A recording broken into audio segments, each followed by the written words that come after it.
Hello and welcome to An Evening with Nirvana. It's a podcast where I talk to various guests from the Doom community about level design, map making, and content creation. Today on the podcast I'm talking to Dubz, or you might know him as Bdubzzz. He's a Doom speedrunner and a mapper who's known for numerous contributions to community projects like Slaughtermax, Mayhem Orange, Hellforge Speedmapping sessions, NoYe, and more, as well as for his speedruns. He currently has over 2,600 demos recorded on DSDA with a mix of UVmax, Pacifist and D2all runs. He's also notoriously a mute. Welcome to the podcast, Dubz. How are you doing? Hello, Nirvana. Thank you. I'm doing good. It's exciting to hear your voice finally, after all these years. Yeah, I usually don't use my voice when I stream. No particular reason, but I'm just more comfortable streaming without using my mic, Yeah. Do you think it makes you less prone to getting distracted while doing speedruns and stuff too? Oh, yeah, that is true. Whenever I was using my mic doing speedruns, I would play the game like much worse than if I wasn't using a mic. So that's probably one big reason. Yeah. I mean, I find that I just play worse in general on stream. Like if I'm streaming, I just play way worse because I'm distracted and stuff. Yeah, you got the chat distracting you, and then you're trying to like think of what to say as you're playing the game. So it is pretty distracting. Yeah, for sure. So the really exciting question right out of the gate, how did you get introduced to Doom? So I was actually watching Man versus Game on Twitch. He was playing Brutal Doom, and it kind of reminded me like, hey, classic Doom. I wonder if anybody else streams classic Doom on Twitch. So I did a search on Twitch, and I found Mega Blast streaming Doom, and I started watching him. Oh wow, yeah.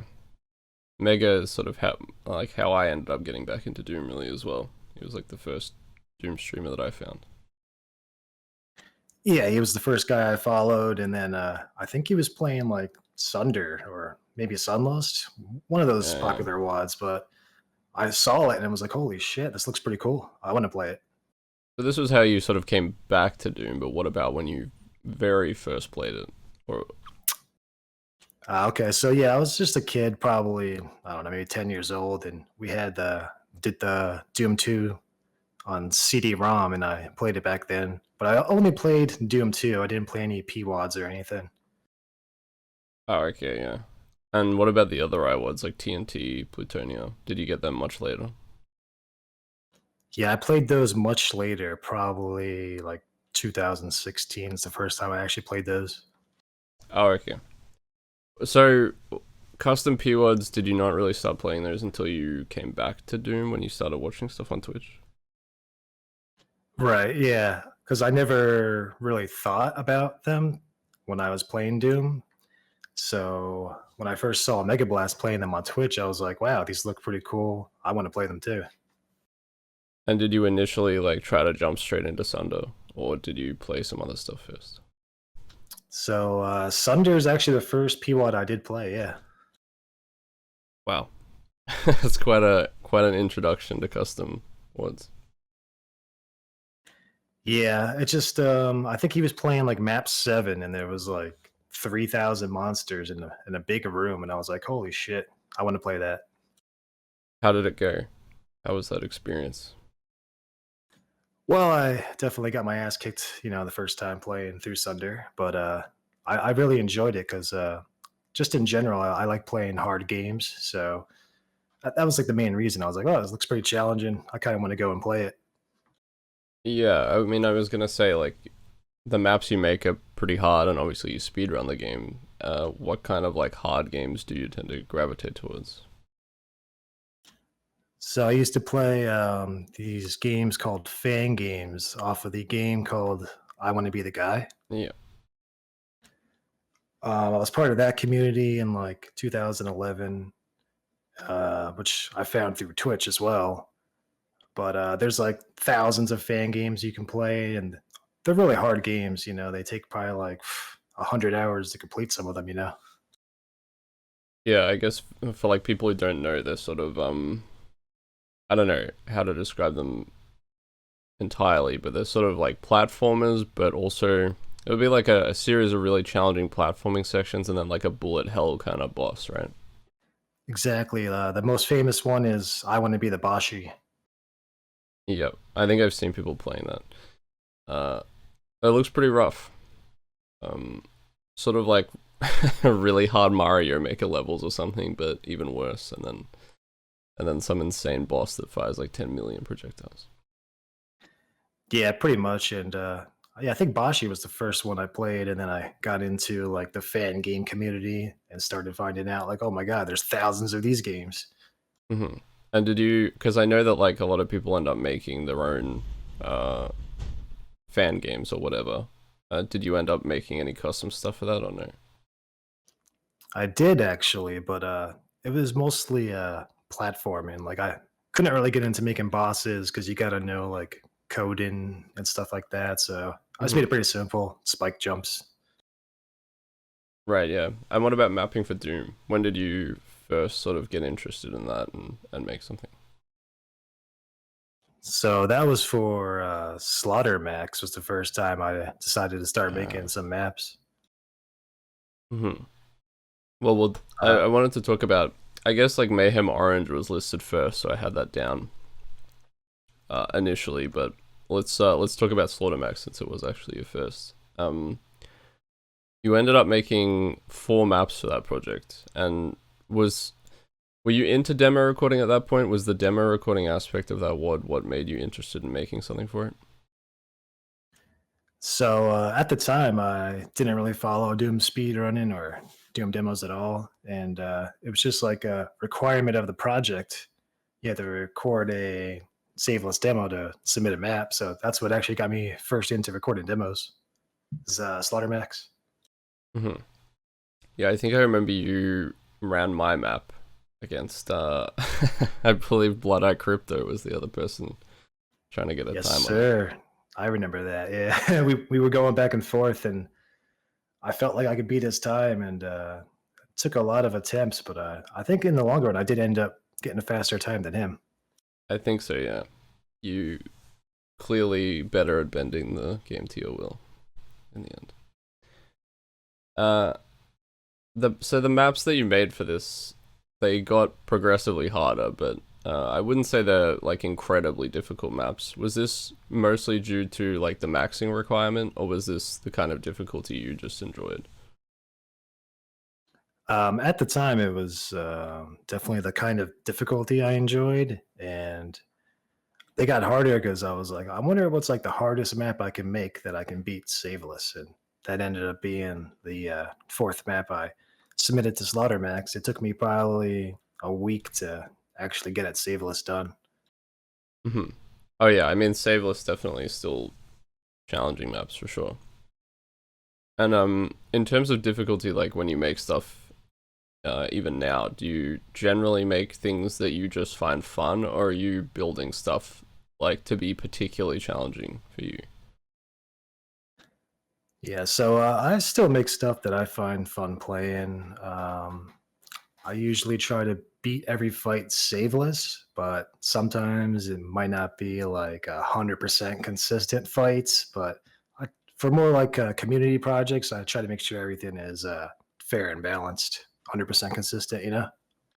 Mm-hmm.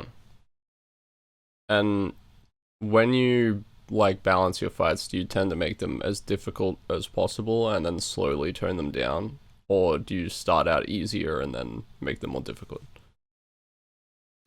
Usually they end up starting out too hard, and then I have to nerf them down until they feel more balanced. But there's sometimes for different projects like Poogers 31 or just Poogers in general, where I don't really care too much if it's like 100% balanced because the WAD premise was kind of supposed to be a meme to begin with.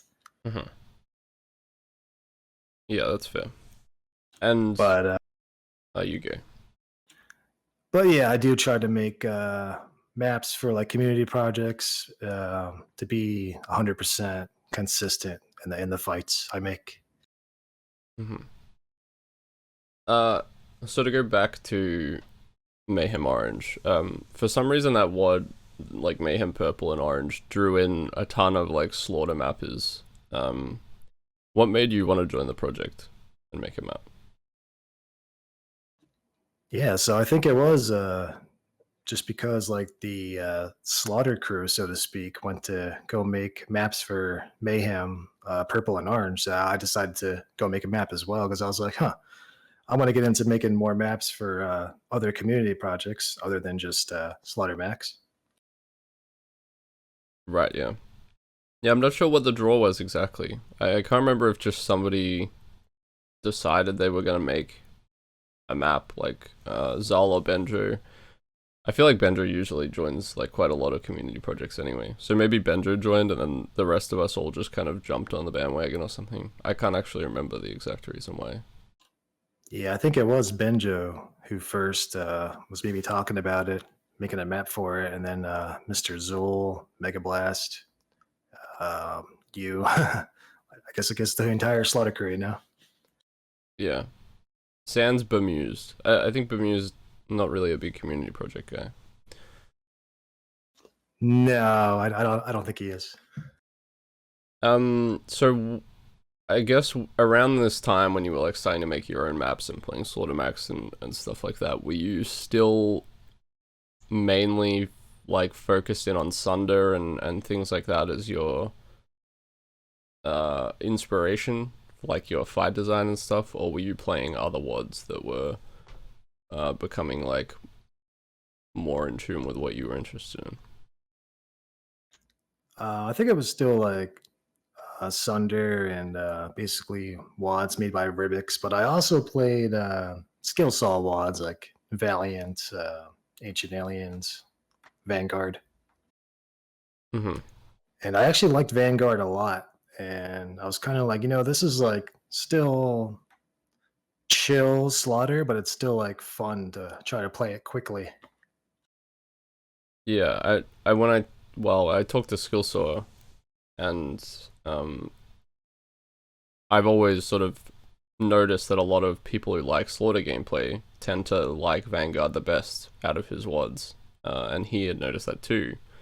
And he was saying that maybe you already listened to the interview, but he was saying that basically Vanguard was going to be a mega WOD, and he ended up, because he made like a couple of maps for the early part and then some for the later part of the WOD that were more challenging, and then because he didn't want to make it into a mega WOD anymore, he ended up like condensing it down.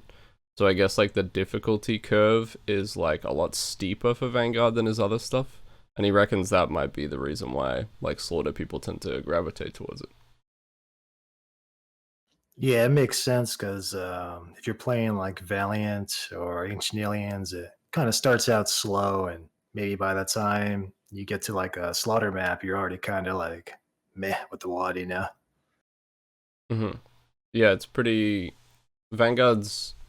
I don't know. I think it's like a big benefit that it ended up being like much smaller because I mean, not only are those smaller WODs kind of rare, but I think its shortness helps the gameplay quite a bit. Yeah, I think by like map 5, you're pretty much full out slaughter, I would say. Even though it's only like a couple hundred monsters, I would still say it's, basically slaughter light, if you will. Yeah, for sure. So I mean, you've made quite a few maps for community projects, and you made a lot of maps for the Hellforge speedmapping sessions. Was that like a unique experience working with like UDMF and targeting GZ Doom as a port? Yeah, that was a little bit different, but I still made like boom maps, even though the target source port was GZ Doom. The Uh-huh. first UDMF experience I had was actually Mapwitch 2. Okay. And I was curious what like your general thoughts on like Slaughter and GZ Doom and you know what you think some of the drawbacks and maybe potential benefits are like of that port and of UDMF format and stuff.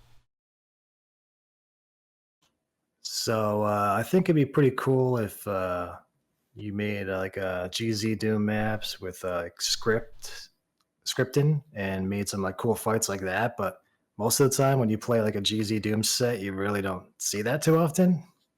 Mm-hmm. But Yeah. maybe like Elementalism.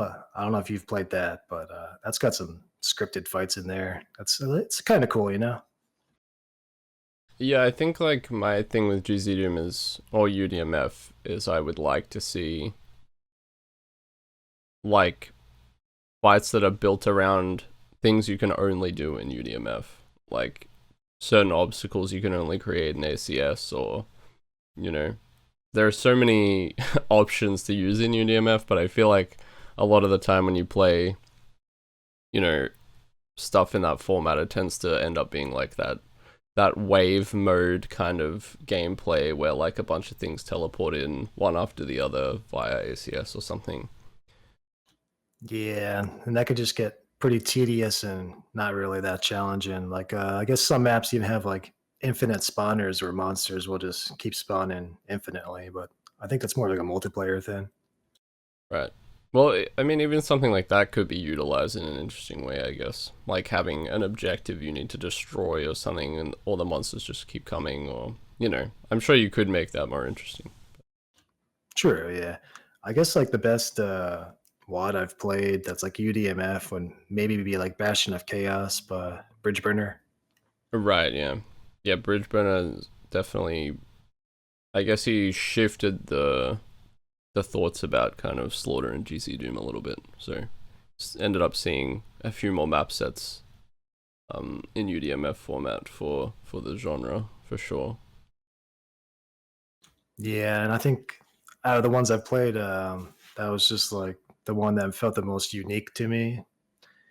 I can't really think of too many other UDMF WADs I played that were like, well, I guess Map Witch 2 has some pretty cool maps in there if you've ever played that. Oh yeah, yeah. Well, I suppose like some you could sort of argue that Paradise has its moments, but I suppose that uses like a weapon mod and stuff, so it feels like very different to classic Doom. Yeah, I never really got into Paradise, but I know a lot of people were. Like, I remember Mr. Zool streaming it and Nirvanos, a few other people. It looked pretty fun, but I just didn't want to go out of my way to play it, basically. Yeah, so not a mods guy.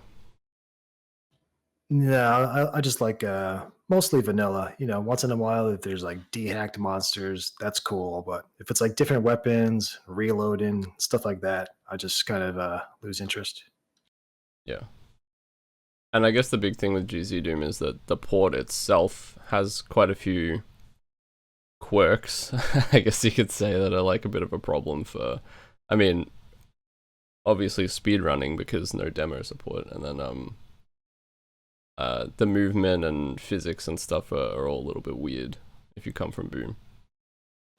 Yeah, it definitely feels like you're playing almost a different game if you switch between ports. Yeah, for sure. Um, so NoYe, when you made maps for that project, what were, I guess, like your general goals? Was it just sort of like coming up with a gimmick for each map, essentially, or were you just making like dumb fun stuff? So a couple of maps, I had a general idea before going in to make it. Like I made like a crusher map where you had like health packs that you used while you were getting crushed. So you didn't die, but like the entire screen was red. And then you'd move to like the next crusher and get crushed there, pick up health. So that was like the idea for that map. Mm-hmm. So a lot of And it came then down to sort of constructing a gimmick that was sort of simple and fun. yeah, like I had ideas before making the map and then didn't really spend too much time on making it, but it was just like a fun, silly idea, you know? Yeah, right. I mean, was there like general discussion about what they like people wanted the WOD to be initially, or not so much? So Craft Lab and I think Four Shot Blast made some like example maps, if I recall correctly, and I played those and got a general idea of what you know the WAD was going to be like, and then just kind of came up with my own ideas. Hmm. Uh, so Dubz 5 minute what was the actual? I just for a Dubz 5-minute community project here, but I know that it has like a proper title that's like an acronym for DSDA. Yeah, Dubz 5-minute design assembly. Yeah, yeah. What made you want to start like a 5-minute community project? So, I guess it was a couple years ago at this point already. I had a goal of making 1,000 demos in 1 year. And basically, to help out with that goal, I decided, you know what? Let's make a bunch of 5-minute maps that are like, a 30-second speed run. And that would be basically helping me get to 1,000 demos. You were cheating, basically, is what you're saying. No. Officially outed as a cheater on the podcast. Did you find like was making the maps in 5 minutes actually? Did it end up being like a useful exercise for you, making a map that quickly? So not really, but it kind of helped out with just focusing on gameplay and not worrying too much about detailing because I mean you only got 5 minutes, so you just kind of come up with some gimmick or some little fight, and that's pretty much all you have time for. Mm-hmm. So I guess like would you say that was like the main benefit then, just being able to like focus in on those encounters? Yeah, because sometimes in other maps you just kind of get caught up on like detailing, and maybe you can't come up with any gameplay ideas because you're just focusing on detailing stuff like that. So it was pretty fun to do, but I think it helped out with that kind of stuff. Mm-hmm. So I couldn't actually find this on the wiki, but you have that gigantic map that you've worked on for quite some time. And I remember Vile playtesting it, but is that not officially out? Like, is that not released? So you must be talking about Profane Promised Land. Yeah. So that's actually final release. It's on Doom World now. Uh-huh. And I just want to say that it was originally Elmlay's map, and he actually asked me to playtest it, and I streamed it on Twitch for him. And then afterwards, I was like, "Yeah, the map was pretty fun, but it was like really, really grindy." So it was like it was fun, but it was like holy hell type of grind, you know? Mm-hmm. So really fun, is what you're saying. Oh yeah, really fun. I'm a big Holy Hell fan. So he saw you testing it and he just wanted you to then contribute to it after you tested. So if I recall correctly, he basically told me that he wasn't planning on releasing it because he just wasn't really too happy with, I guess, how grindy the map was. So I offered it to him. I was like, "Do you care if I like maybe switch around the fights a bit and work on it?" He was like, "Oh yeah, sure, do what you want." Mm-hmm. And I'm under the impression that that WOD was worked on for quite a while. Like it took quite a while before it was like ready to release. Yeah, I think we're talking like the original conversation was probably like 2018, and then it only got released recently in like 2022. So it's like what, 5 years? Mm-hmm. And I think you eventually got Gazebo involved to do like a lot of the detailing. How did that happen? So I'm pretty sure I had no reason playtesting the map in Discord, and Insane Gazebo joined, and he was just watching No Reason play the map. He was like, "What map is this?" And then we told him, oh, it's a kind of like a Holy Hell tribute, a little bit of Okuplock. And then he was like, "Oh, I actually been kind of thinking about wanting to detail a map like this." And I wasn't sure at the time if he was serious or not, but I asked him afterwards. I was like, "Do you want to detail a map? Because you're definitely welcome to." And spoilers, everyone, he said yes. Exactly. Yeah. I DM'd him on Discord and he was like, yeah, sure. So he detailed the map. It took him maybe a month or something. And the map went from like looking like a Holy Hell clone to what it is now. Hmm. And how much of the grind was actually cut down? Like I suppose like I think of you as someone who probably doesn't mind a little bit of grind. I think I saw you running was it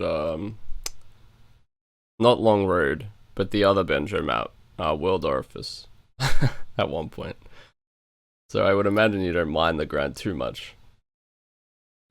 Yeah, I don't really mind the grind too much. I actually ran all the individual maps in Long Road No Turns. I didn't run the main map because that would take like 12 hours, but yeah. Right. So it's still probably going to be a little bit of a grindy map for people who are interested. What's the monster count at? Like the final monster count? So the original monster count was 30,001, but I actually, at the end, it ended up being 40,001. Wow. Okay. So you told him it was too grindy, and then you added 10,000 monsters, is what you're saying. Exactly. Okay. Speed running. Maybe what you're known better for some people out there. I guess you said you started out playing, you know, like I want to be the boss here, I want to be the guy, those types of things. Did you actually speed run those, or was Doom like your first proper speed game? Doom was definitely my first proper speed game, I would say. Like, I want to be the Bashi.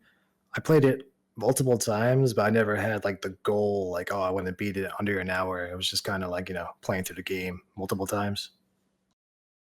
Right. So the challenge of those games was enough. You didn't really need to be speed running them.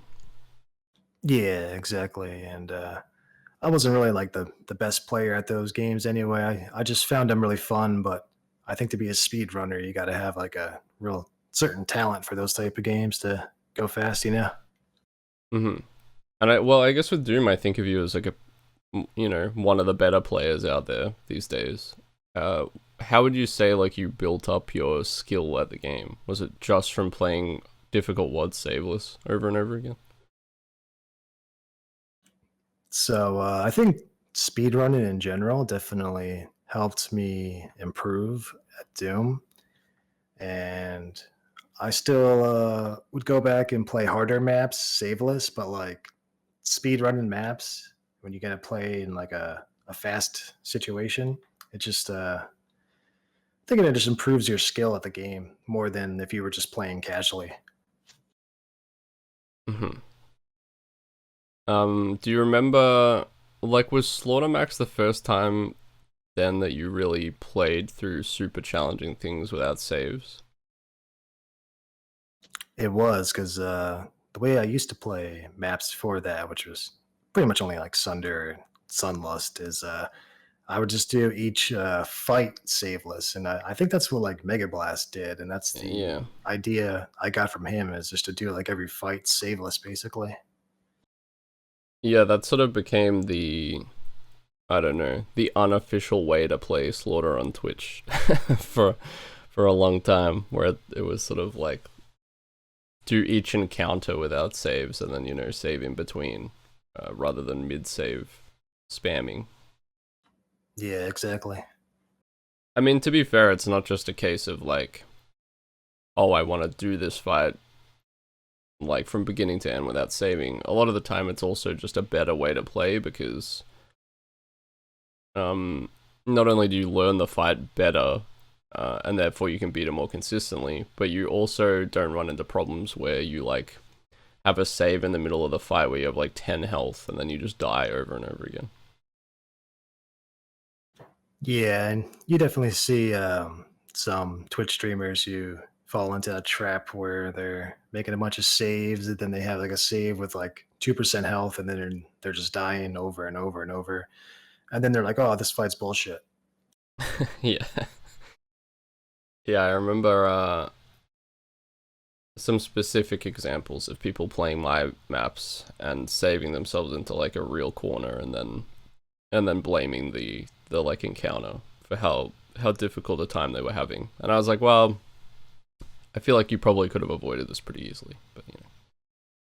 Yeah, and some people, they just like playing with saves, which is fair enough, but they probably should also recognize that if you save yourself into a bad situation, it's not necessarily the map's fault, you know? Yeah, exactly. So you currently have like 2,700 demos on DSDA, close to anyway. I think it's like 2,668 or something like that. And I know you've had like certain goals for doing a certain amount of demos in a year. I think you said it was 1,000 demos. Do you currently have any demo related goals? So I think the goal this year is to beat that again. So basically, 2 years ago, I got 1,000 demos. Last year was like 1,100 demos, and this year maybe it'd be like 1,200. Wow. I could have sworn, I remember like coming into Discord and you were like trying to I think this was when you were doing the initial 1,000 demo one and you were like trying to get to the goal and you really didn't think you were going to make it. Did you actually make it all the way to 1,000 demos that first time? I did. It was actually exactly 1,000 demos for the year. If you look at DSDA, you can look at the stats and it'll show you under my name. Wow. I think from what the Doomwiki said, I think you have like the third most demos on the site or something at this point. Is that a goal to become the person with the most demos, or are you actively competing against people who are still like putting out demos, so it's going to be a pretty difficult task? So I think Force Shock Blast currently has the most demos, but he's really slowed down recently in terms of demo output. So I know I could pass him, but the other person is Andrea, and she's been pretty active with Doom lately, and I think playing more Doom than even me. So I don't know if I can compete with her, but we'll see what happens. That's interesting. Yeah, Forshock is definitely the person I would think would have the most demos. I just feel like if I watch the DSDA Twitch channel, it's like, you know, you got like a 50-50 as to whether it's a Forshock demo. Yeah, I think he has like 3,400 demos or something like that. But he's also been speedrunning for much longer than me. I think since like 2012 or something like that. That's true. I mean, the fact that you did 1,000 demos in a year really, really caught you up quickly, I feel like. Yeah, and it was just kind of a silly goal because I just had a lot of free time. I was like working from home because of COVID. And I was like, well, I got all this extra time. I might as well just play some Doom. Yeah, right. And did you think it was like actually like a feasible goal? Did you think like, oh, I can make 1,000 demos in a year, or were you kind of fully expecting to not be able to do it?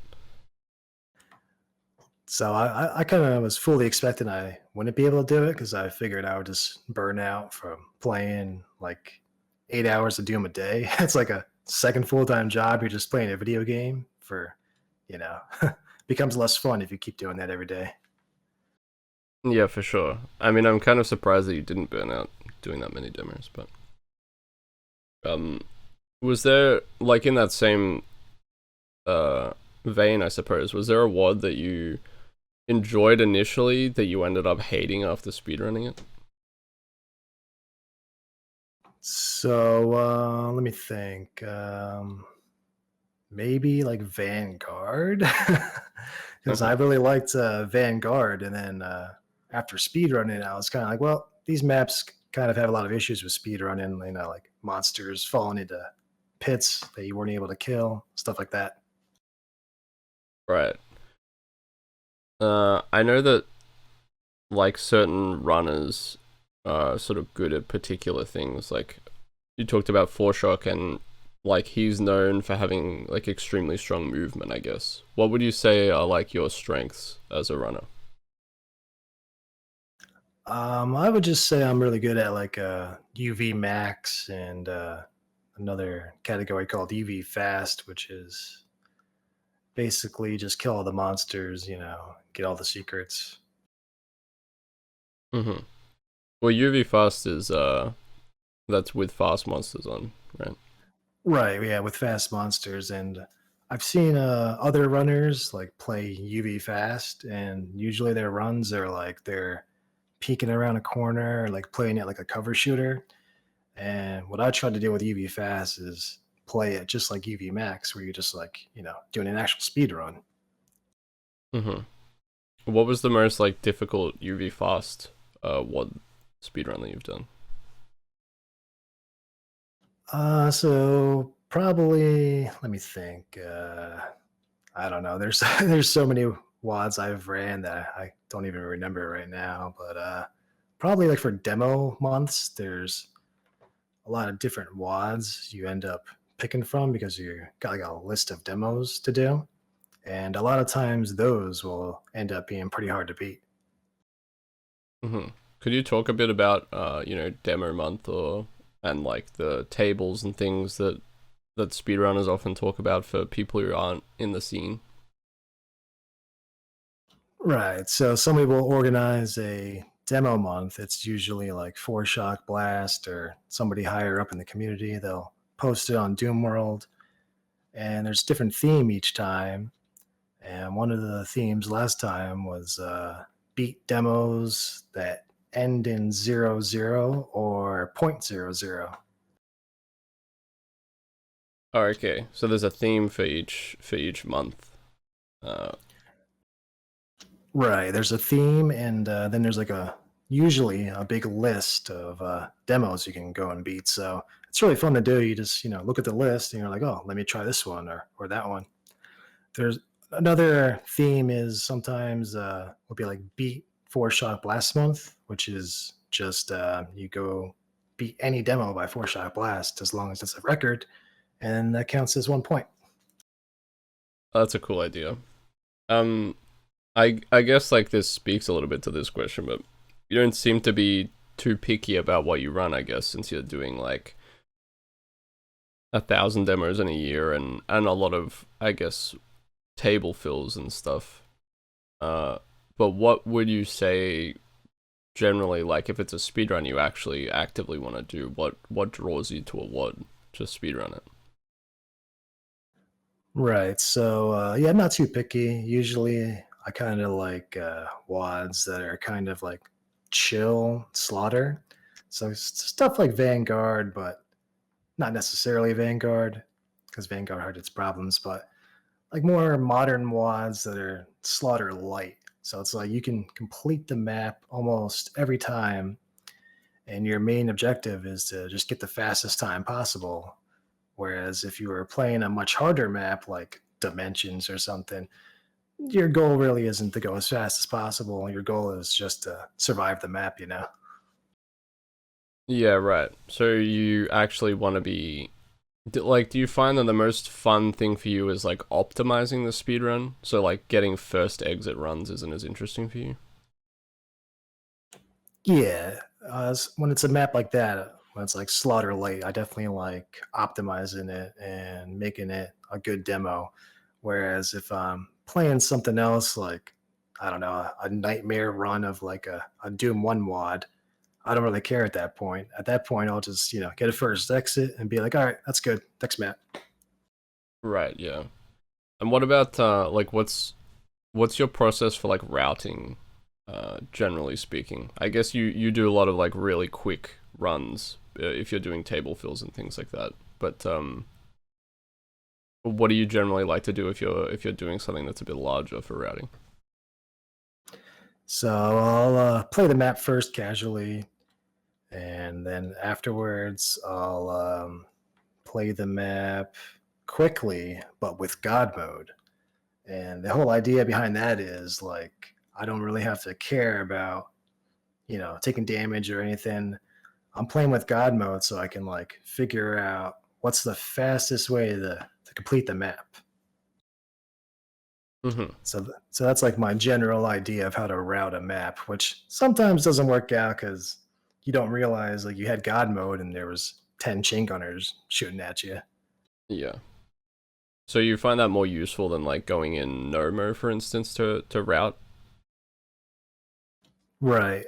Sometimes I'll put on Nomo just to get familiar. If it's more like a movement based run, like if you're doing a UV speed, then it's probably better to play Nomo first to get used to the movement and where you're gonna go.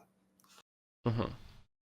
I But for get. UV Max, I just like throwing on God mode and figuring out what's the fastest way to beat this map. I guess the benefit of using God mode is that the monsters are actually like they're obstructing you, so you probably get a bit of a better idea of what like the route will actually be like when you play. Yeah, and this is also for easier maps. If it's a pretty hard map, then you can't really just play it with God mode and expect you're gonna do it without God mode. So it all depends on the map.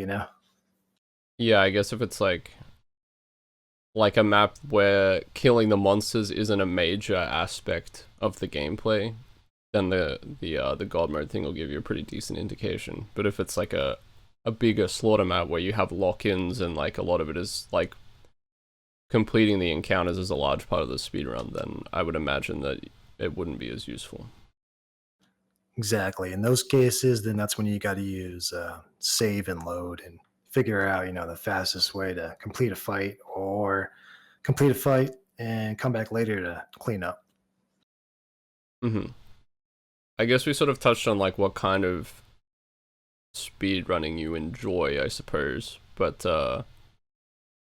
do you find that you're someone who enjoys like the techie side, like, zero presses and glides and things like that, or is that not really something you're as interested in? That's not really something I'm as interested in. I could still do like a glide or a zero press because I've learned how to do all those kind of tricks. But generally speaking, I just kind of like like a basic UV max run. That's like my favorite type of speed run. Mm-hmm. And do you have like a favorite demo you've recorded, like one that you're particularly proud of?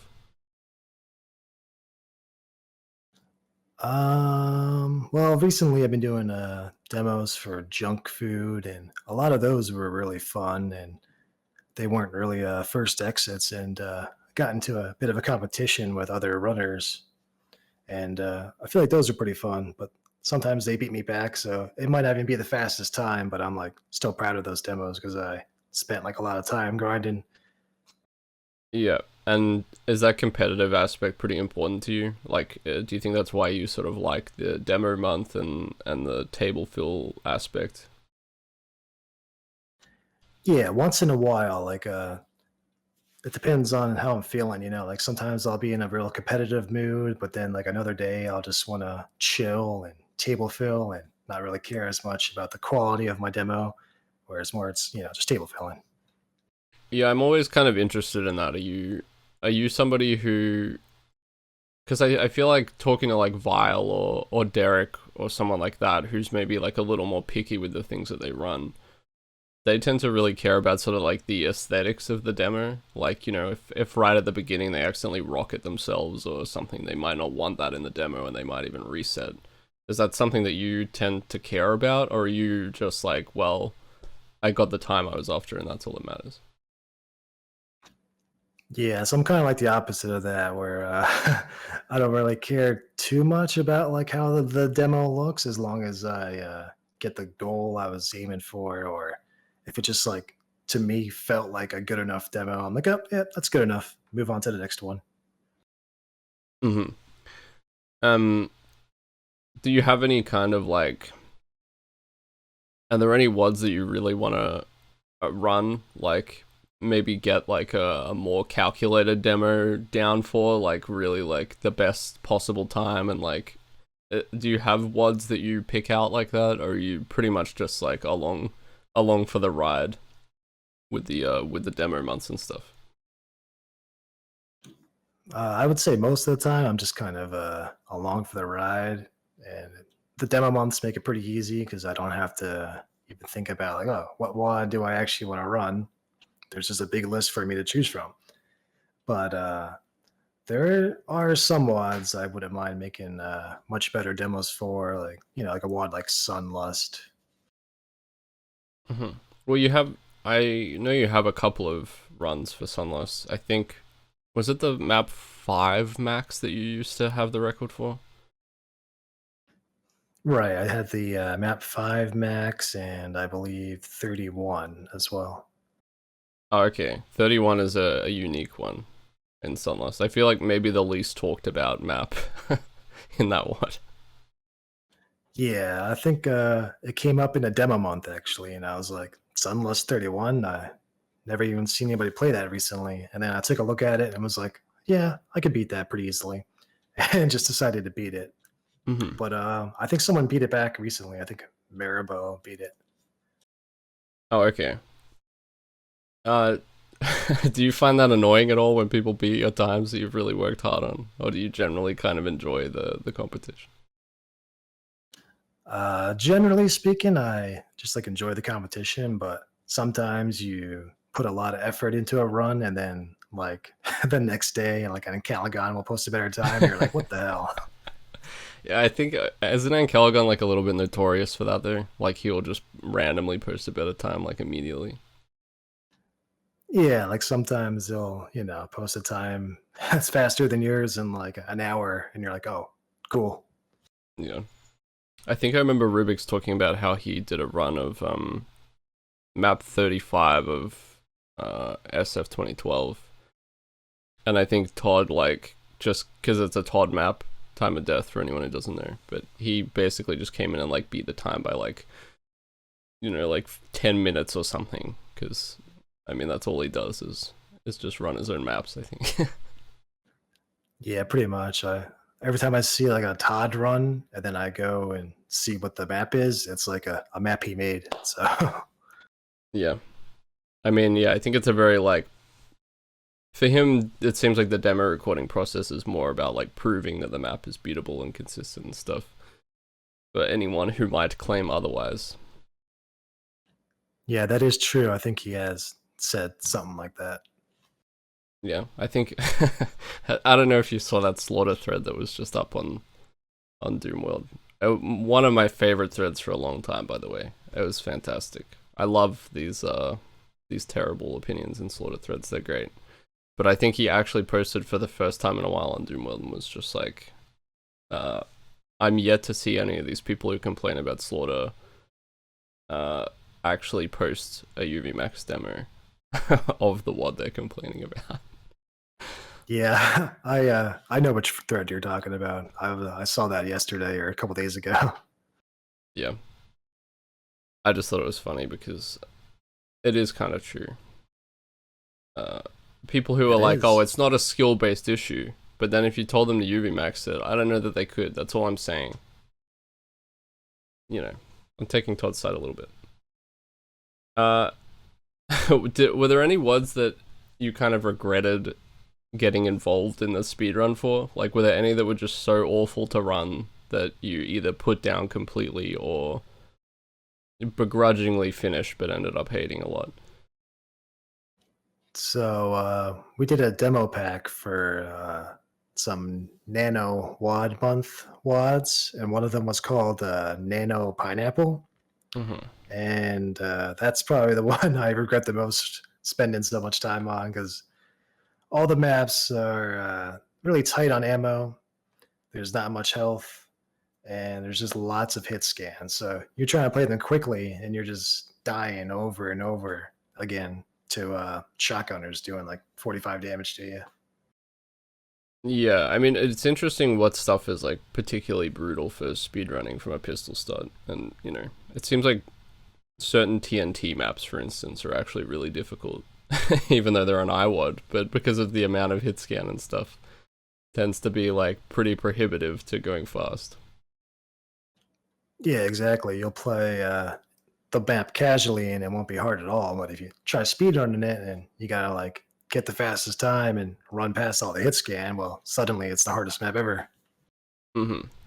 And when you design maps, like, how conscious are you of like speedrunners playing your stuff? Like, I would imagine you're obviously thinking about basic things like monsters not being able to fall in pits that aren't accessible and things like that. But do you tend to like build maps with the ability to have more open routing involved and things like that, or not so much? So usually not so much, just because my design is just kind of like make an arena, and then you go to the next arena, and then the next arena. So Right. usually it ends up being just like, you just do the fights, and then that's the speed run. Right, okay.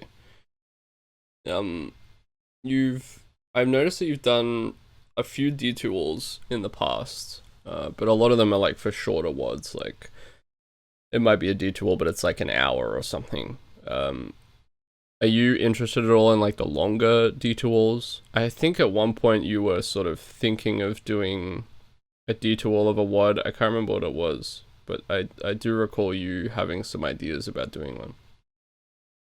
Right. So I was originally planning on doing a D2all of Resurgence, Yeah. and it ended up being like I think like a 6 or 7 hour speed run. And once I realized that, I was just kind of like, I'm having second thoughts about wanting to do D2all. Mm-hmm. And what's like the longest single run that you've done then? It, I think I did one D2all of some kind of WAD. I forget what it was even called because it's been a while, but it was like 2 hours and 21 minutes. Right, okay. So, I, yeah, not really approaching the 6 to 7 hour mark. right, exactly. Like I like maybe like 3 hours is my limit, and then I kind of want to either take a little break or do something else. Mm-hmm. And so what are you, like, what are your general feelings about D2alls, I guess, in terms of like routing them and stuff? Do you find them interesting because of like the continuous aspect, or do you generally still prefer like single segment stuff?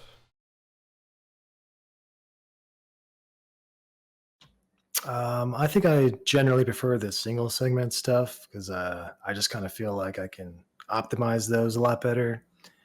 If you're doing a D2all, I just kind of feel like you're almost doing a borderline like casual playthrough because you're like gotta do a lot of safe strats, and it's not true for everybody. I mean, you look at Derek and some of his D2alls are pretty aggressive, but generally speaking, I kind of feel like D2alls lend to more casual playthrough. Right. Also, I guess like because there's generally going to be less competition for something that takes that long to do and is like that much of a challenge. Um, you can probably afford to go a little bit slower because you're probably still going to get the record for it, and it'll probably sit there for a long time.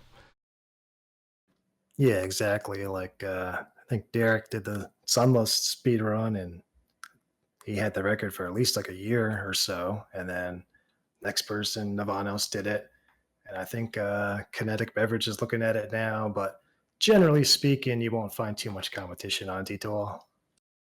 Yeah, I think Derek was thinking of coming back and doing it again, wasn't he? But I'm not sure if he will now. Yeah, I know he was looking at it on Twitch like not too long ago, but I feel like he probably lost interest by now. But who knows? Maybe he'll come back one day and show us all. Yeah, I mean, just the time commitment alone for something like that, it must be difficult to actually fit it into your week, I feel like. Yeah, when he was originally streaming the Sunless D2all, I feel like he spent, I don't know, maybe 6 months on it or something. It was definitely quite a long time. Yeah, for sure. Um, I asked this question of like a lot of speedrunners that I have on here, because I am curious about it. But what do you think could be done to make Doom a little bit more accessible for new people wanting to speedrun the game? So I feel like DSDA Doom has kind of already done that for new people. And I feel like that's why we actually have a lot of new people joining the speedrunning scene. As far as like last year, we had a bunch of new people. And I think it's just DSDA Doom has all those nice quality of life features that really help out with like somebody new coming in and being like, "Oh, this is pretty fun." Hmm. I think one of the things some people do bring up is things like, tutorials and maybe like an update to the movement Bible that's maybe a little more descriptive of how to do things like glides and things like that. Do you think like, videos or, something like that could be useful?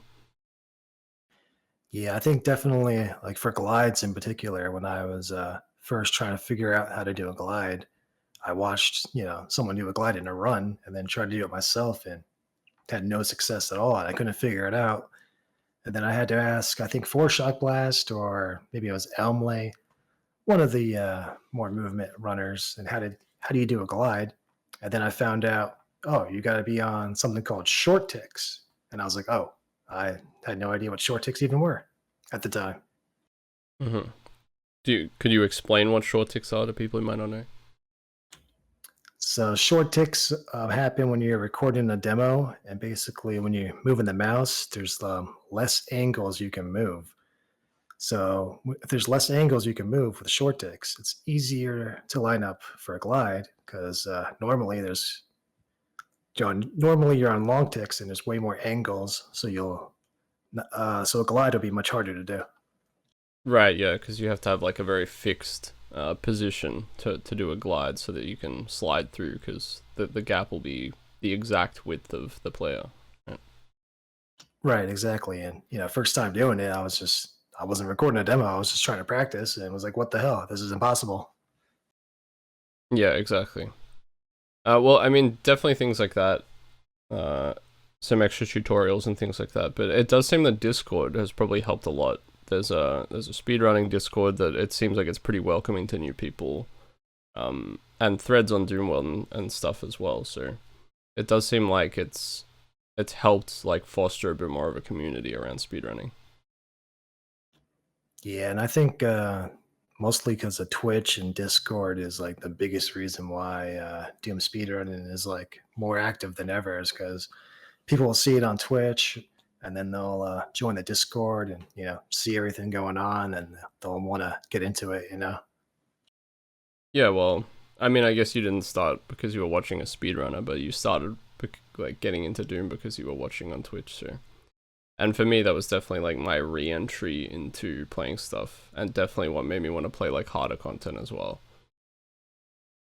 Yeah, that is true. Yep.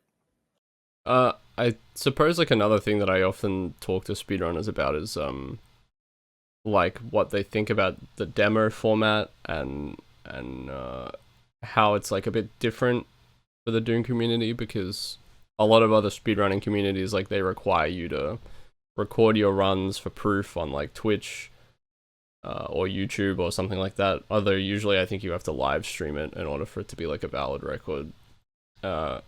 I guess I was just curious, like, what your thoughts are on the demo recording process, and like, do you think there are any improvements that could be made to maybe like help to validate runs and things like that?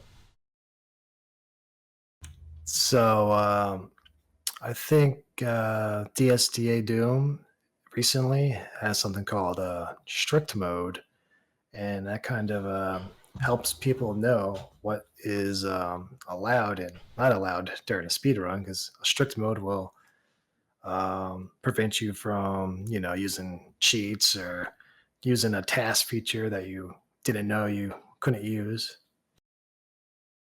Right, so it's like a compatibility mode.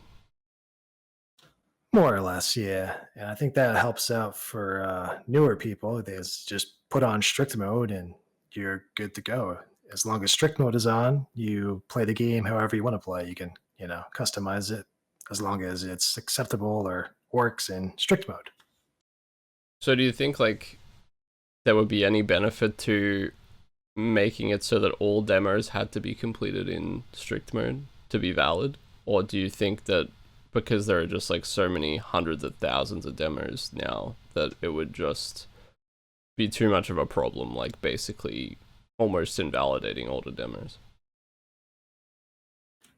I think because of the history of Doom, that it's still pretty acceptable to just go with the the demo format and not require streaming because that's just kind of how it's always been. But on the flip side, it does raise some eyebrows when some new guy named Blood Eye Crypto comes into the community, and all of a sudden is putting out like a Dimensions Map 3 max. Yeah. So there's certainly something to be at least discussed with regards to like, yeah, maybe having some more strictures in place in terms of like validating demos, especially for like newer people. Yeah, and a lot of people believe that if it's like a more quote unquote important run, that it should be streamed. So like it just erases any doubt from people's minds. Like, okay, this run was streamed. It's definitely legit, you know. Yeah, I mean, I suppose technically there would be ways to even cheat when you're streaming.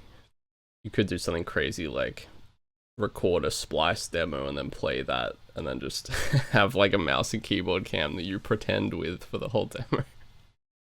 Yeah, that is true, and I know some people have accused some other people of doing that. So it's not foolproof, but streaming at least makes it harder for somebody to cheat. Yeah, for sure. And it would at least sort of put it in line with other speed games, because like technically a speedrunner could do exactly what I just said for pretty much any game. Yeah, definitely. And well, hopefully, if they're using the latest version of DSDA Doom and using strict mode and also streaming, it would be hopefully pretty difficult for them to cheat, but you still never know. That's true. But there are certain like tools, right, to where you can go back and look at someone's inputs and things like that. So there are definitely ways these days to like validate runs a little bit better. Yeah, and I mean, I don't think anybody really wants to volunteer to do that, but if a suspicious demo comes around, then there is the tools to check out that stuff. Yeah, that's a warning to all you cheaters out there. Dubz is watching at all times. That's right, and 4-shot blast. Mainly 4-shot blast, I think. Although, I think Zero Master does a lot of, sort of looking through demos and things like that as well, right? Yeah, I think Zero Master, as far as I know, he kind of knows more about that stuff than most people because he makes task demos himself. So if he sees some really sketchy inputs, then he can know just from his own personal experience, like that shouldn't be possible unless you're task. Yeah. Doom tasking is definitely very interesting to me. Have you done task demos at all? I'm not actually sure from your DSDA portfolio. I haven't actually. It's something that I would maybe be interested in, but I just never really, did it. So Yeah, seems like there's a bit of a wall of like having to learn the tools and things like that. yeah, as far as I know, the tools are a little bit outdated compared to like DSDA Doom. So to get into it now, it'd kind of be like going back and using PR Boom Plus to figure it out or something. Right, okay. Interesting. So you're trying to get to 1,200 demos this year, you said earlier. Where are you at, demos-wise, for now? I think I have about 300 for the year so far. Let me double check. So you're like perfectly on track, pretty much. You're actually like a little bit ahead. That's pretty good. That's right, I'll edit out you checking. So Yeah, sorry, I was I actually am at 223 demos for the year, so a little bit less than I thought, but we're still an okay pace. well, I mean, yeah, it's still pretty good. You got like what, six days or something to get to 300, then you'll be good to go. You'll be right on. Yeah, no problem. But But I'll check in with you at like December and see. I feel like that when you were doing that 1,000 demos, you were like a little bit stressed out about it towards the end. You were definitely worried you weren't going to get there. Yeah, and I think part of that is because the goal really wasn't decided until like the last couple months of the year because I was already at like let's just say like 700 demos or something. Then I was like, oh shit, pretty close to 1,000 demos for the year.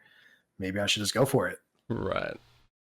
So this should be easier maybe because you're actually planning for it a little bit. Exactly. If you plan it and kind of balance it out more, and then hopefully it won't be so stressful at the end of the year. Yeah, you don't have to do 300 demos in 1 month. Or start a community project to reach your goal. Yeah. Speaking of that, there might be another one of those just to maybe help me get to 1,200 demos, but I don't. Right. Yeah, perfect. I feel like you should make it official now that it's definitely happening. And then people can prime their maps. Yeah, I mean, because there was a DSDA too. I don't know if you saw that, but we did make a second one, and that was kind of the same purpose, but that was just kind of like because we made the first one, let's just make a second one.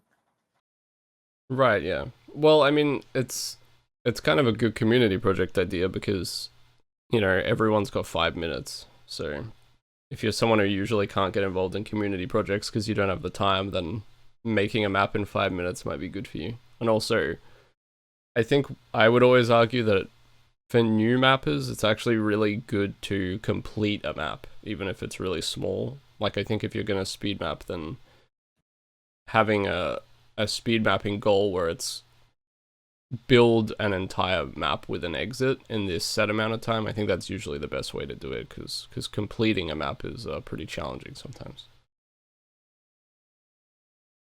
Yeah, definitely. And for the second project, we actually ended up with 60 maps, which is quite a lot of maps.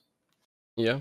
Well, let's see if we can get Dubz like, I don't know, like 800 maps for this project. And then he'll be done for the year. I mean, that would be perfect. I could just pick one WOD to run for the entire year, get to 1,200, and retire. Go to Hawaii. Yeah, exactly. Go back to becoming the best Doom 1 speedrunner, which I believe is your goal. Oh, speaking of, what was it? When I first was going for 1,000 demos, I wanted to make my last demo, number 1,000, be kind of special. So I decided to run E1M1 on UV Fast. How did that go? So I ended up beating the record like relatively easy, but I wanted to get a better time because I was like, well, this is an IWAD run, so I got to try to optimize it. And I think I spent like, I don't know, maybe 12 hours in one day playing it. It was kind of stupid, but I don't know. It was the last demo of the year, so I went for it. Nice. And, well, I mean, I feel like you also want, like, a nice optimized run for that final one, so probably good to have that under your belt. And now also, maybe it'll last a bit longer, a bit more of a challenge for people. Yeah, actually, somebody beat it recently, but oh well. Was it Ant Callaghan? No, it was a newer runner. I think his name is Scuffed or Distortion or something. I'm not sure, but he changed his name a couple times. So that's why I'm not sure. Okay. Well, maybe at the end of this year you can take the time back. That can be your 1,200th. Yeah, I think he only beat it by like 1 second, so there's definitely still time to improve. Nice. I believe in you. All right. Well, the final question. What is your favorite Doom monster and why? So I would probably have to say the Revenant. Mm-hmm. Probably because he has home in projectiles and you can use it in so many different combat scenarios, and it's just like a really fun monster to fight. So that's sort of your favorite monster to fight and to map with as well. Yeah, I think Bemused would agree that it's just like the best, so to speak, Doom monster. Yeah, I mean, I think a lot of people have said it. I know Rubik's picked the Revenant. Um, I think Bemused did pick it. I think he maybe had a meme pick of the Zombie Man too, so which is a very Bemused thing to pick. But yeah, it's definitely a common one. It's usually Archvile and then Revenant's right there behind him. But yeah, a solid pick. Very versatile monster. Great for using in maps, and also generally fun to fight. Yeah, I think what's good about the Revenant is that it's fun to fight on its own. Like, you can just have one Revenant and it will be fun, and then it's also fun to fight in like absolutely massive packs, so incredibly versatile. Yeah, exactly. And I said Bemused because I remember I was playtesting a map for him. I think it was like for Abandon or something. And it just felt like every single fight there was just like revenants. And I gave him the feedback. I was like, Revs are really fun to fight, but they're pretty much in every single fight. So maybe you want to switch it up a little bit. And he was just like, no. Yeah, that's fair. I mean, people are like, there are too many Hell Knight Cyberdemon fights in Fractured Worlds, but I wouldn't change it, so I understand it. Yeah. Well, thanks for coming on, Dubz. It was interesting to hear your voice. I know that you'd like talked on Twitch a little bit in the past, but I missed those streams, so huge moment for me. But also, yeah, interesting to hear you talk about speedrunning and stuff. I guess I think of you as someone maybe a little bit newer to the community than like a lot of speedrunners or other mappers that I've sort of talked to for a while. So it's been interesting watching you get like progressively better and better at the game to the point where you're like one of the top speedrunners. So definitely interesting to hear about that, and interested to see what you come up with map wise as well. Yeah. Thanks for having me on. And without any spoilers, I am definitely working on a couple mapping projects. So let's see what happens. Cool, sounds good. And to everybody listening, thank you very much, and I will be back next week with another guest. So yeah, bye.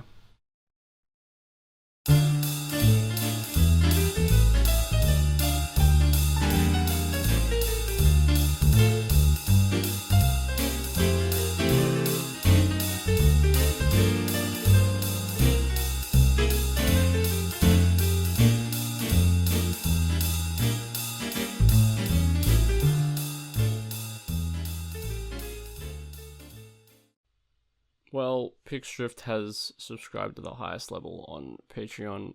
They are now a Doom God. So I'm giving them a spicy shout out at the end of the podcast, as promised. If you'd like your own shout out, you're gonna have to match Pixdrift's incredible generosity. So that's really on you. But yeah, thank you to all my patrons, but mostly and really only Pixdrift. But yeah, thank you to everyone.